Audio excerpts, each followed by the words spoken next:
I spent about 10 years now shooting these insects and learning about them. So like the way we appreciate them can be in four areas. One is the form, the colors, the shape of the body. One is the motion, how they walk, how they run. Right? Another one is their behavior, for example the courting behavior which we spoke about. And the last one is the habitat, their house, the way they live. They sometimes construct nests. Like spider will construct a web, wasps will construct some kind of nest and all that. So that also is a form of thing that we can appreciate. So these four areas is all that. You actually do a research on each individual insect, their behavior, their mating, and everything before you actually go and do a shooting? Oh no. Usually I don't. Usually I just go and explore and find them. And then if they are rare, I will just put up on the Flickr and somebody else will come in and tell me what is the name. They call it IDing, identifying the insects. They identify for me. Then I go and read about them. Then I get to understand them better. So my approach is more on aesthetic. It's not so much biological or whatever. It's through the aesthetic I appreciate them. And through my aesthetic I hope to bring more people to appreciate the insects. Not the scientific form, because that gets a bit too detailed. It would be more like a layman form, the colors, the shape, the motion, that form of appreciation. Yep. And what is your most interesting insight into shooting an insect? One of the most interesting insight. One of them, I call it urban myth.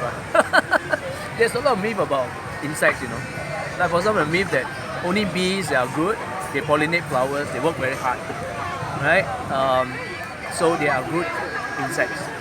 Whereas a fly is a bad insect because flies, they always, what they call vectors, they carry diseases, right? So they become bad. But not all flies are bad.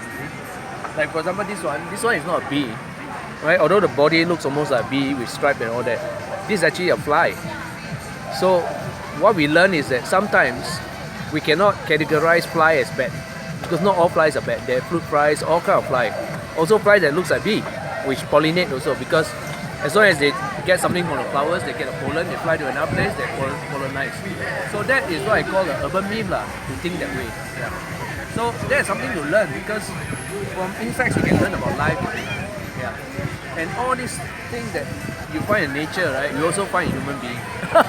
Because you also generalize people, People with tattoo is bad last time, long hair is bad, But now it's not the case, So we also generalize. So from the nature world, we understand things, how things work, how we create myth also. Sometimes some urban myth that we have, like spider, you get bitten by spider, or the black widow is the most toxic spider, something like that. Sometimes it's also a myth, because the black widow actually is a very small spider. It's not big. So not all the time we get they are so bitter. And not all the time they eat up their husband also. Otherwise they call widow. Yeah, that's why they call it black widow. They created it's a myth that they eat up their husband. Of course, some female spiders do eat up their husband, but it's not like 100% all the husband will get eaten up. Because the husband also know how to run and not get eaten. Yeah. So yeah, that's what we can learn from nature and looking at insects and spiders or arthropods. Okay, done.